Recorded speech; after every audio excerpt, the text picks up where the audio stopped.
Founding member of DOJ and former presidential candidate Vivek Ramaswamy. All right, Vivek, how have the Democrats handled these first 3 weeks? Is treating Trump like a virus with daily press conferences the answer? I think it's been disastrous for them. But the reality is, Jesse, I think every American should be proud and energized by the fact that we have a president who has the energy to actually lead our country instead of turning the White House into a nursing home, which is what we had under Joe Biden.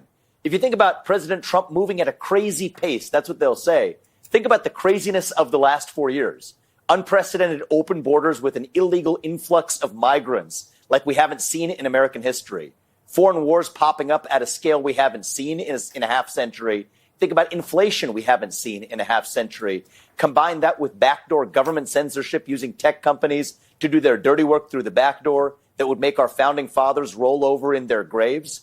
Starting with that, yes, President Trump does have to move at a fast and furious pace. I'm grateful that he is.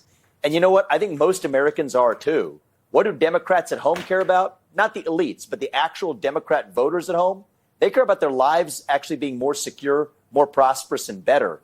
That's what President Trump's delivering, and it's why I think he's going to unite the country in the process. So Democrats are going to the mattresses over foreign aid.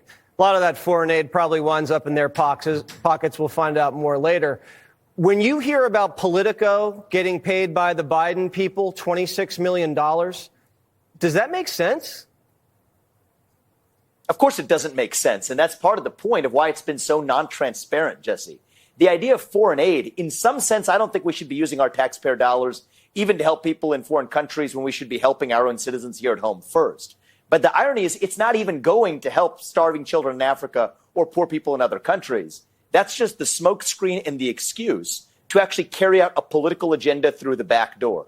I think it was shameful that we're finding about state-funded media here in the United States. But I think equally bad is the fact that we're using that USAID, that foreign aid industrial complex, to push progressive ideas, LGBTQIA plus agendas, woke and DEI agendas, onto foreign countries that cause people in those other countries to actually hate the United States for values that most Americans don't even share.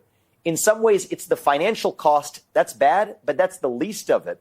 It's actually the other effects of that illicit foreign aid that's hurting the United States even geopolitically in other ways. I'm glad it's coming to an end. We've had 4 years to complain about this. Now we've had 2 weeks, soon 3 and 4 weeks to actually fix the problem. That's why the people sent Donald Trump in, not for incremental change, Jesse, but for sweeping change. And that's what he's delivering. All right. He's sweeping out the fraud, too. Vivek Ramaswamy, thanks for coming on. We appreciate it.